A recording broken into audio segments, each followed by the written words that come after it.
Hello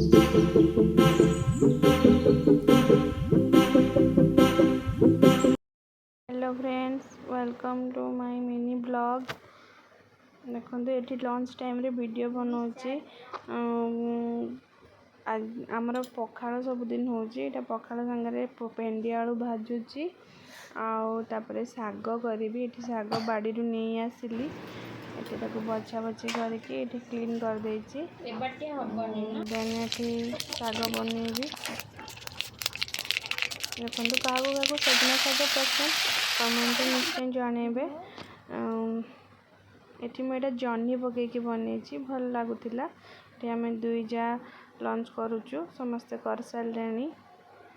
okay friends, जदि मो video भल लगुच लाइक शेयर सब्सक्राइब करने को जमा भी भूलिए। Bye bye, take care.